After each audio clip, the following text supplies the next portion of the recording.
stupid, you can just go ahead and tell me. We are live. Hi, this is William Ramsey. Welcome to William Ramsey Investigates. On today's show, I have a very special guest.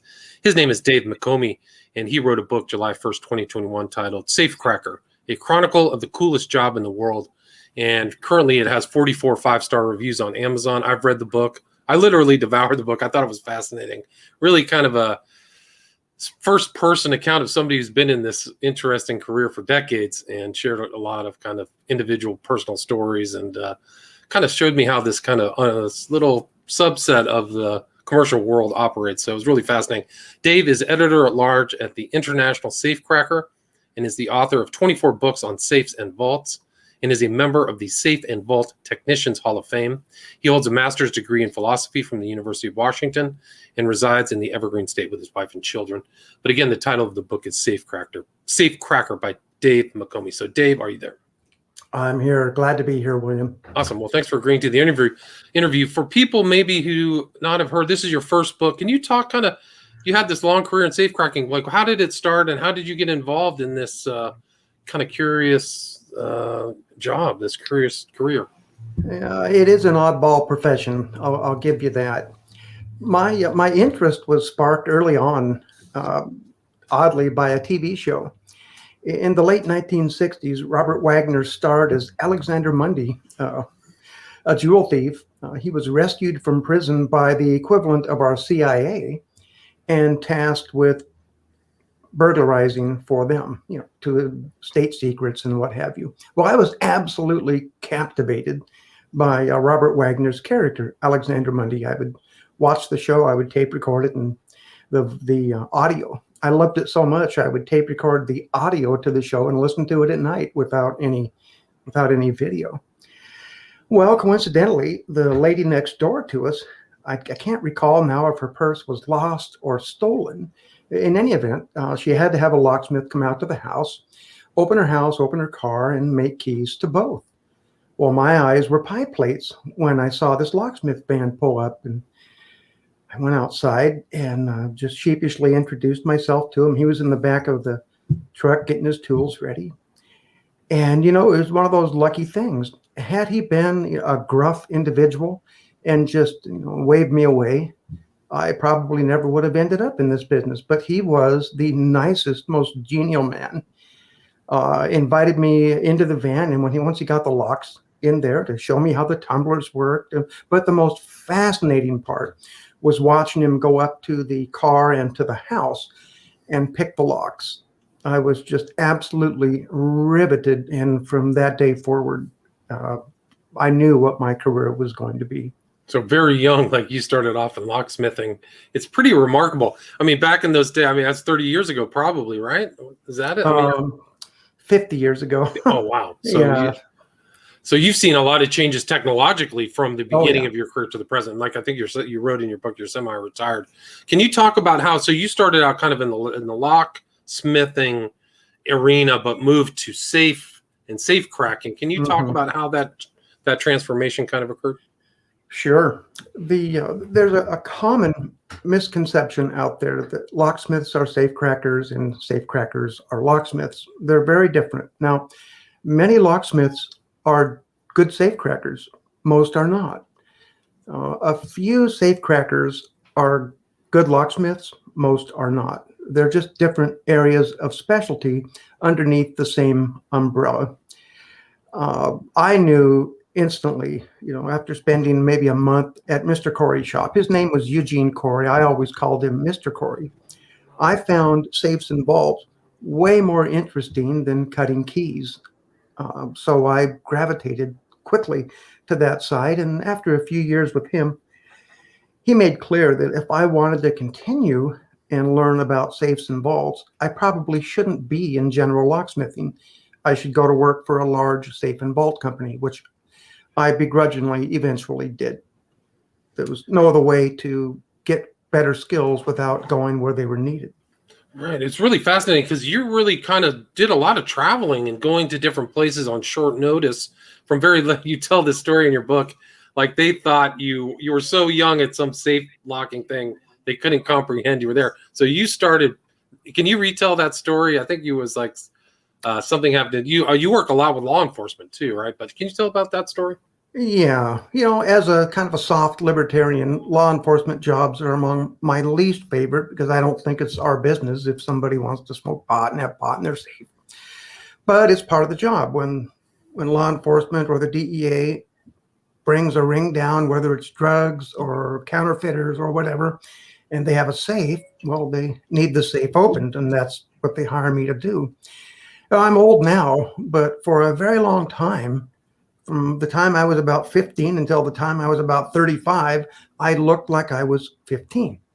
So even in my early 20s, when I would show up on a job, people would often ask if my dad was going to show up soon. Or they couldn't hardly comprehend that this kid was going to open the safe. Well, the one that you're talking about, it was a drug bust at a biker bar in Southeast Portland. And when I pulled up, the perps were all on a couple of sofas that were along the wall.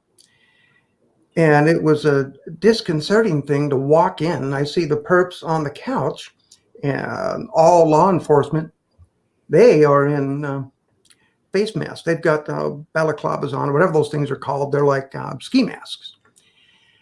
And I was instantly alarmed. Well, what the hell's going on here? So I pulled the commander over and I said, well, what's the deal? And he said, well, we're disguising our appearance because we fear reprisals from this group. I'm like, well, so great.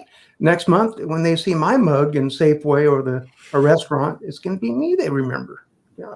David, the guys, the perps, when I first walked in, they figured out why I was there. They just started chuckling among themselves. And then when they realized it was serious and the safe was going to be opened, wow, the profanity started coming my way. I wasn't used to that at the time. It was pretty intense.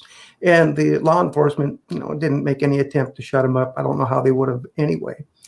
So it was one of those cases where, yeah, they're yelling at you and swearing at you and mocking you that MF and kid ain't getting the safe open. Well, of course I did. Well, it was uncomfortable, but it was a good learning experience, to just learn how to sail through, ignore the surroundings, and just do the job. And kind of fixate. And like the theme throughout your book is you almost were like a doctor. So you would bring your own bag with your own set of tools and try to crack the safe without too many people bothering you. Can you talk about kind of the implements that are used in your field? Well, the most valuable are our fingers, our hands, our hearing. Most guys that do what I do have much better hearing than I do. I have to use an electronic amplifier because I'm so hard of hearing. But it's mostly sight, hearing, and touch when we turn the dial. We don't need a lot of gear if we're going to manipulate successfully. Where we need gear is when manipulation isn't going to work and we have to drill. So we have a variety of drill rigs, as we call them. They're just machines, and their job is to give us a way of putting pressure behind a drill. When you're cutting hard plate in a safe or a vault, you've got to have pressure, or the carbide won't be able to get through, won't be able to anneal the hardened steel that's in there. So we use a bunch of different drill rigs. I've got, 10 or 12 different drill rigs. I only use 2 or 3 of them anymore. And most guys have a few. We've got our biggest investment, though, is in medical scopes. When I started in this business, we didn't have medical scopes. We had flashlights. And when Champion came out, the spark plug people, when they came out with a spark plug flashlight, which was basically like a doctor's otoscope, a cheap version of an otoscope, we were thrilled. It's basically like having a flashlight with a little magnifier, but all you could see was wherever your hole was. And the beauty of medical scopes, when they came out a few years later, is that you can look in any direction you want. There are straight view medical scopes that look straight ahead. There are right angle medical scopes that are very much like periscopes. They look at a right angle. And there are 30 degree, 45 degree, 50 degree, 70 degree, 110 degree, 130 degree, any angle you need, and we use them all, you can get in high-end medical scopes. And then the third basic category of tools for us, just in addition to normal hand tools, would be things like drill bits. We're very picky. Professional safecrackers are very picky about their drill bits. And most of us prefer that we actually have a company in the trade that takes carbide tip drill bits and sharpens them on a diamond wheel to perfection. And they supply most professional safecrackers with drill bits. And so you kind of had a kind of a small community where you're writing a lot of papers and sharing kind of information. You keep meeting up with different people in Salt Lake City or Minnesota. So you kind of have a small community, right? Yeah, the safe and vault community is fairly small. In terms of the technicians, virtually all of us know each other in the U.S. There might be a few outliers that don't partake of the conventions or the social things that we sometimes do together. But for the most part, I have friends in the business in every state in the union and many around the world. On my website, I think we're in, I don't know, a couple of dozen countries. I run a tech support. I'm sorry. I run in my part of my semi-retirement. I run a technical support hotline for professional safecrackers, and you have to be one to get in. I would urge everybody, don't try to apply to get in, because we vet very carefully. And if you can't document that you are in the business, you get turned down. I turn down people every week. Gotcha. And so you're still kind of talking, but there's a vast array of different safes, manufacturer styles, technology. So you had to have a very broad understanding of that whole kind of, even from the times and the decades they've changed, you've had an understanding of all the different manufacturers, correct? That's correct. Can you talk about some of those manufacturers and different styles? Because you go through in your book, there's different bigger vaults, there's internal vaults, there's smaller safes. Like, you've done so many different jobs in different states. Can you talk about the variety of safes? And I mean, I think that's kind of goes into your books and your other authors that aren't like this, that are more technical manuals, correct? Sure. The greatest variety comes from older safes. In antique safes, the time they were being made, say from the mid-19th century, for about 100 years, we didn't have a lot of standardization. So every safe and vault maker had their own template. They had their own locks, and nothing was the same. Today, everything is pretty much cookie cutter. We have what we call standard footprint locks, and you can take one lock off and buy a new one and slap it right on. It has the same mounting footprint. That was not true 100 years ago. You had to be extremely well equipped with a variety of different locks to do any replacements at all.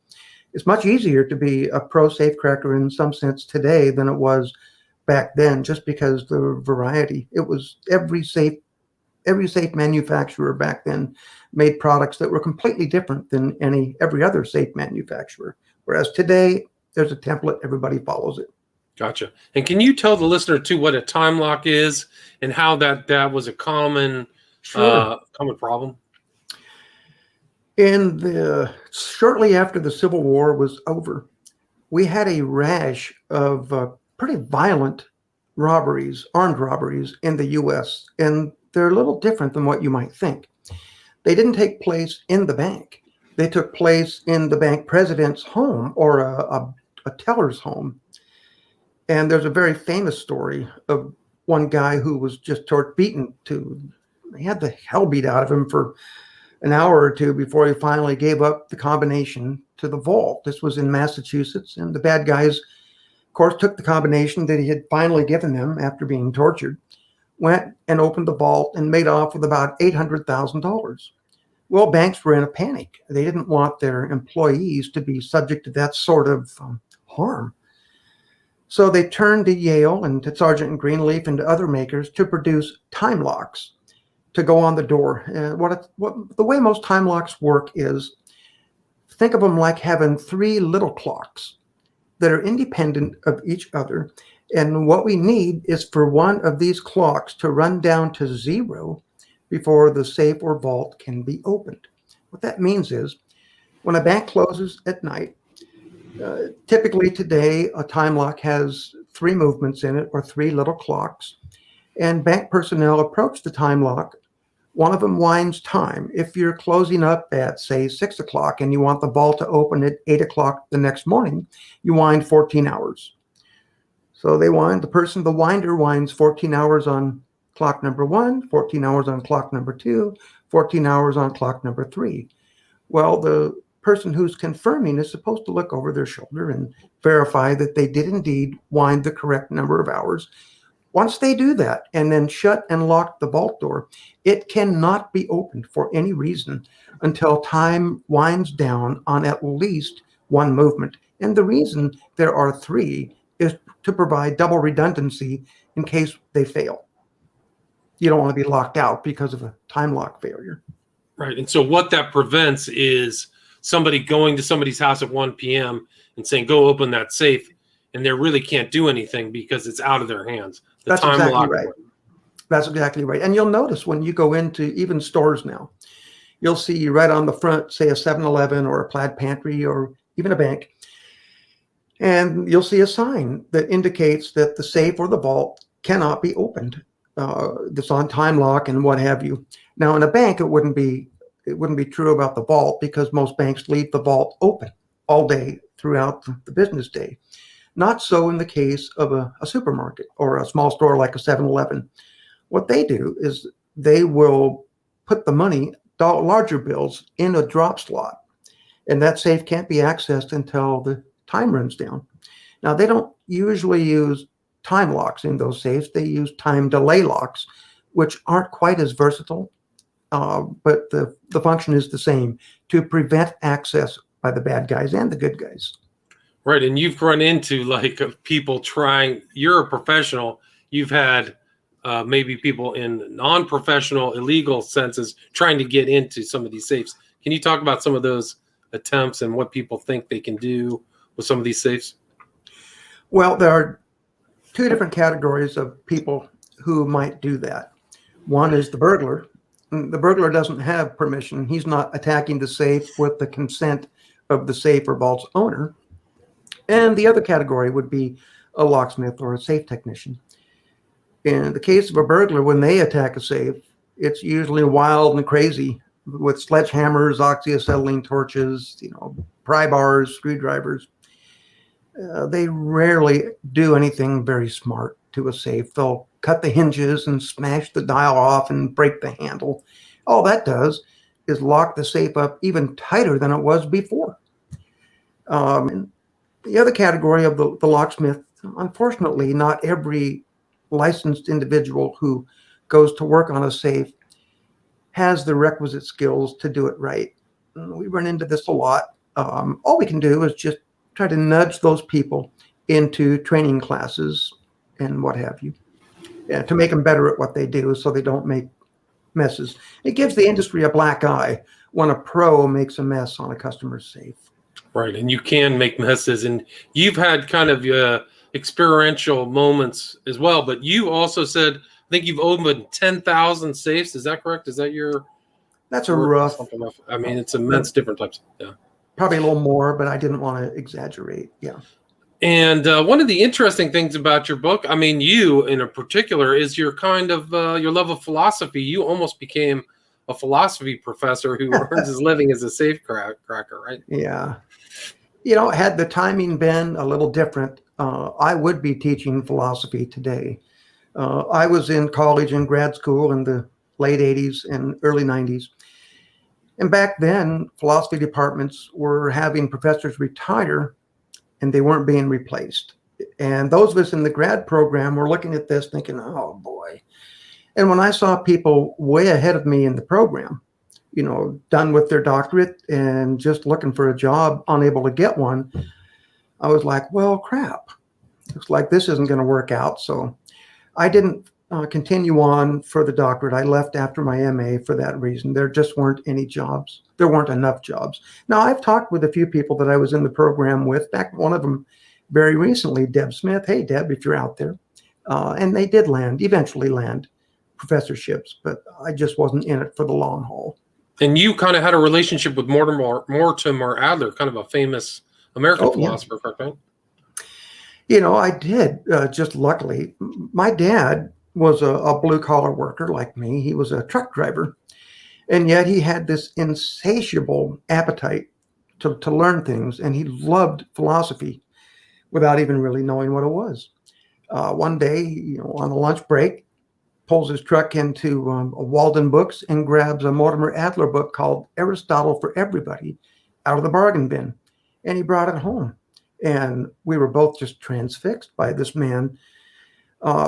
Adler is probably, I don't want to exaggerate, but he is easily one of the clearest writers in the history of philosophy.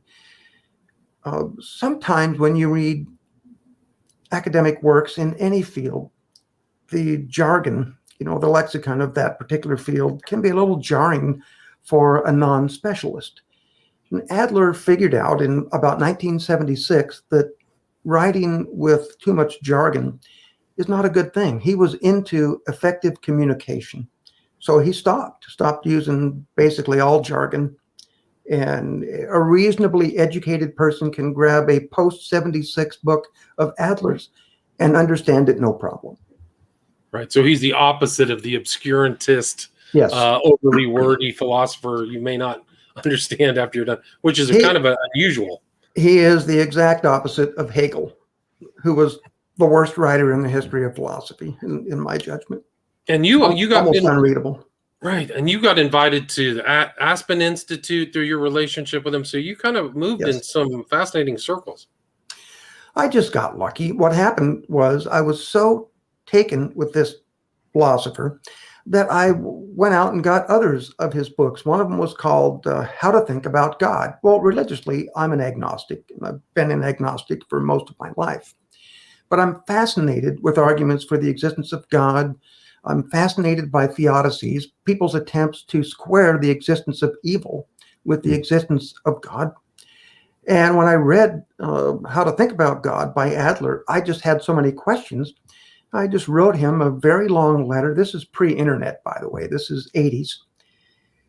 And I found an address for him and shot the letter to him. And I couldn't believe it. I got a letter back inviting me to come to Chicago and spend the afternoon with him in his office at the Institute for Philosophical Research in downtown Chicago and have him answer all these questions, which he did. I went to Chicago and I sat there. I was a debater in college. I was a reasonably good debater. Now, my wife was much better. We were national champions, actually, and she was Speaker of the Year for the whole country. She did the same thing in law school. She won the moot court nationals with her NYU teammates and won every single speaker award herself. So I don't have any pretenses or any illusions there. My wife is the speaker in our family, and you watch her recorded appearances before the Supreme Court. She's really something. Anyway, she's a great gal. And back to Adler, even with my debating background, I mean, he just mopped the floor with me. I came at him respectfully but firmly with my objections and my follow-ups. But man, he was on another level entirely. He was, yeah. I mean, sorry, please continue. Please continue. At the end, when he stayed, and it was probably early evening by the time we finally finished. And he again and again wanted to make sure that, is that all? Are we done? And finally we were. And then he invited me to be his guest at his Aspen Institute seminars. I was a blue collar young guy at the time. I couldn't afford to go to Aspen and sit in his classes. But as his comped guest, I did for many years. That's cool. And it was really, really a blast. It's a great story. I mean, I kind of got the sense that kind of your outside interests in philosophy and music kind of kept you kind of mentally pliable for your safe cracking kind of, the solutions to all these problems. Do you get a sense that helped kind of distract you or kind of keep you more pliable? These kind of outside interests? Yeah. That is a really great point, Bill. If I were dictator of the country, one of the things that I would do is make a basic philosophy class absolutely mandatory at every high school in the United States. Why would I do that? Well, when you take a philosophy class, one of the things that you learn early on is it isn't nearly enough. It is not enough to have conviction that your side in an argument is the right side. When you write a philosophy paper, almost every philosophy professor will require that you consider the very best objections the other side might bring to bear against you. And you have to do that. Well, when you do that enough times, you'll end up having a much greater appreciation for the other side in an argument. They aren't idiots. They're not immoral. They're not morons. They're perfectly smart people who have different priors than you do, and they've developed reasonably good arguments. Now, sometimes we don't have the proper amount of respect for those, but when you have to give a rendering of the other side that is so good that they would say, yeah, fair enough, you've done it right. And it's just, that's missing today. I don't want to go off into the culture wars, but man, the conviction that I'm right and other people are wrong runs so strong in so many people now. I think philosophy is probably the best check against that kind of intellectual arrogance. Hubris is everywhere, and it oughtn't be. I agree, totally agree. And you're kind of, these are kind of like mind. Each safe has its own solution. So you kind of really have to. It's kind of like a mental exercise, don't you? Isn't that challenge kind of what kept you going for those decades? Absolutely, yeah. When a group of pro safecrackers, when we get together and have drinks or dinner or whatever, we never talk about what was inside a safe. That just doesn't interest us. But one thing that we've all noticed is that when we talk with relatives or with friends that aren't in the business, that's the part that interests them. Well, what was in the safe? Well, I don't know. I didn't look. Well, that was the good part. Well, to a safecracker, what we're into is exactly what you said. Safes, you might consider safes to be like a Chinese puzzle. And it's just fascinating to try to figure out how to get the puzzle, how to solve it. And it's a great feeling. The dopamine hit that you get when you swing the door, it never stops. I've been in the business. It'll be 50 years next fall. And I still get a thrill when I turn the handle and pull the door open. It's still a super thrill. There's nothing like it, really. And can you talk maybe about some of the more difficult cases you had and what are the more simple? Because some people may not know how some of these safes are really easy to crack and some are very hard, right? Yeah, some of them are super easy. I rarely get those. I don't interact with the general public until I'm there to open the safe. I'm not the guy that they would find looking on the internet or looking for an ad. I don't advertise, never have.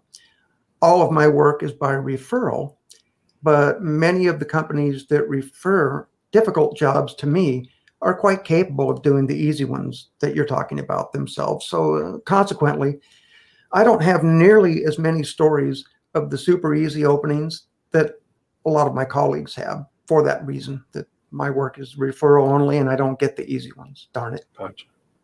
So you have the tough ones. So you get handed the ones where there's a time frame or these things need to get done. Can you talk? You've cracked a lot. A lot of people want to know about the contents. You have opened some with some very interesting contents, correct? Oh, yeah. Do you feel like sharing any of those stories, or maybe some are too graphic? I don't know. There's so many. What we see, there are basically 3 or 4 or 5 categories of things that we see in safes. Obviously, cash. And most of the time, cash is kept in a bank bag or wrapped up or hidden somewhere. And you don't see it unless they actually unroll it or expose it in your presence. We'll see sexual paraphernalia of all sorts, and that's usually out in the open, oddly. Drugs, lots of pot. And you can often smell, if a safe full of pot, you can smell it from across the room. Bearer bonds. Oh, well, recently, a couple of years ago, this super nice gal from Idaho had come over to Portland, Oregon to handle her brother's estate after his passing. And my job that day had gone badly, and I was late getting to her. And by the time I got there, they already had the safe in the U-Haul. It was an AMSEC gun safe, and it was in her U-Haul where they were getting ready to head out and drive back to Idaho. So I whip in there, and We run an extension cord and drill the safe open. Everything's good. Safe is absolutely packed with all the things that we mentioned. Every category was hit. No need to go further except one thing. Bottom of the safe, there was a Topps 3D ring binder, 1952 rookie cards in baseball.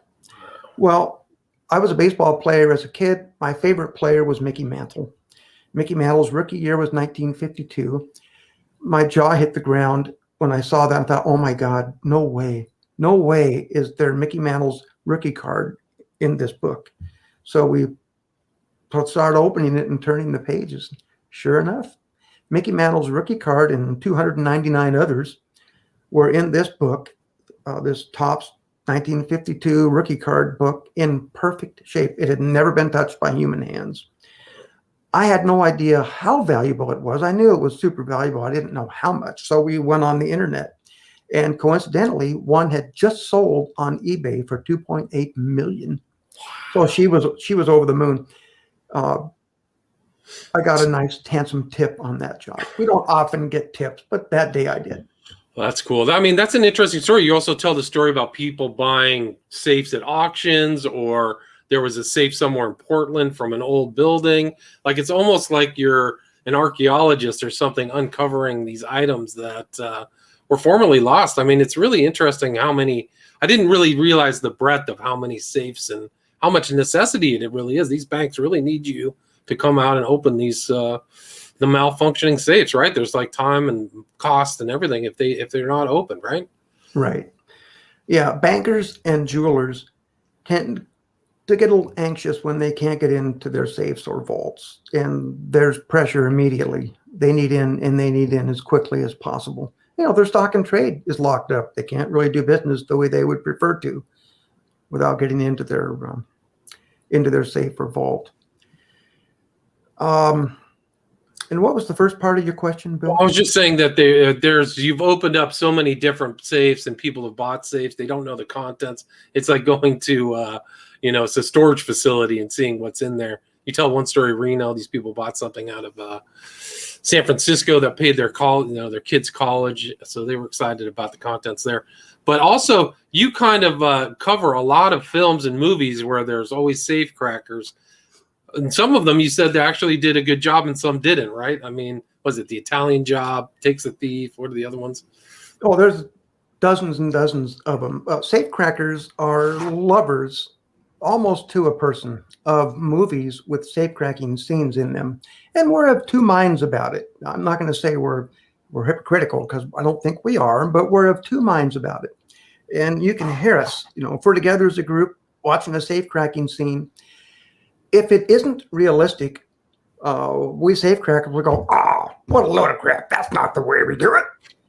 But if they get too realistic, we're like appalled. Oh my God, they're showing the general public how to open a safe. They shouldn't be doing this. And usually one of us will remind the group, so which way is it going to be, guys? Are we going to get mad when they're too close to reality, or are we going to get mad when they aren't real enough? So that's us. We're safecrackers. You criticize them. You criticize them. What's the James Caan one? Is it A Thief? Is that the one he was in, where he was like burrowing with super high Fahrenheit drills or something? I just remember seeing that back in the day. Well, that was the first movie that I know of where a burning bar was used, a lance that burns, about 8,000 degrees or so at the tip. That was impressive as hell, because they had only been out in a semi-portable version for a short time when they used it in that movie. I think that was a Michael Mann movie, if I recall right. Oh, interesting. Caan was great in it. That was a super cool scene when he used it. Yeah. A scene can be really riveting without reflecting reality perfectly. And we eventually just get over that and realize it can be a great movie even if they aren't doing it exactly the way we would. Right. It's probably better that they're not exposing it to the public. Oh, definitely. We're at about 35 minutes. Is there anything you'd like to add, or anything that I missed that you'd like to wrap? I mean, you have this fascinating sequence. I don't want to tell the whole story, but you were involved after Prince's untimely demise, right? Yeah. The most safecrackers have a specialty. And by the way, it's the reason that I often say there's no such thing as the best safecracker. The reason I say that is that there are a bunch of specialties. And the three big ones would be key lock picking. There are safes in the United States with high security key locks, mostly from Europe, in them. And there are specialists here. We have Phil Scherer, who's probably the world's reigning key lock expert out of Boston. We've got a spiking expert out of Boise, Idaho, Lance Mayhew down there. And these are guys, and manipulation. We've got guys who are unbelievably good at manipulating safes and vaults open. They're specialists. And no one is top dog or even close to being top dog in all the specialties. My specialty happens to be bank vaults. I've opened lots and lots and lots of bank vaults in a variety of different circumstances and malfunctions and what have you. So yeah, I got the call to go open Prince's Vault at Paisley Park after he passed. That's right. Yeah, that's a great story. Really fascinating. People have to get the book to read that. I mean, that's like, if you don't want to talk about the contents that are priceless, that's probably like the holy grail in a priceless material. It was incredible. Really incredible story. And you're right. The literal worth of what was in Prince's vault dwarfs the worth of every vault and safe I've ever opened in my entire life put together. They're just, the estimates I've seen range from $200 to $300 million. That's hard to compete with. Right. I mean, it's not even just the value of the music. It's just having his writing on certain stuff. People would buy that for, right, just for memorabilia thing. I've heard, well, we can get it. I heard Hefner had quite a vault too, or still does have a vault, but that would be interesting to get into his, because I've heard that all these rich guys have these panic rooms and vaults. So I think your career and other people's safe cracking career will be safe for the future. Would you agree with that? Absolutely. Look, so long as human nature is slightly flawed, and it is, and people sometimes try to take things that aren't theirs, we're going to need safes and safecrackers. There's no getting around it. Yeah, that's a great way to end it. And where's the best place for people to get this book, Safecracker? Well, right now, probably Amazon or Barnes & Noble. Right, so you can get it. Yeah, both of them have it in stock. We ran out a while back, and there was a little panic when we didn't have books to give to the booksellers, but we do now. Good, so you're back in business. We're back in business. And do you have like a social media? Are you on Facebook, Twitter, or someplace where people can reach out to you if they want to? My agent and my publisher have both pushed me hard to do more in social media. It's just so much of a mystery to me. I'm on Twitter, engaging in the culture wars usually every day, but I don't use it much for business. I probably should. So people can reach out to the publisher here. I can't remember who the publisher of your book is. But Roman and Littlefield. Littlefield. If they want the book, I would just tell them go to Amazon or Barnes & Noble. Yeah, and like I said, it has right now 44 5-star reviews. And you can just tell the first person, like, you have so much accrued experience and knowledge in this. It starts from, it's included in the book from the beginning chapter to the end. So congratulations. Really a fascinating read on my part. Again, the title of the book is Safecracker, a chronicle of the coolest job in the world. And the author is Dave McOmie. Thank you so much, Dave. Oh, thank you, Bill. Right, thanks for having me on. All right, stay there. Bye. Stay there.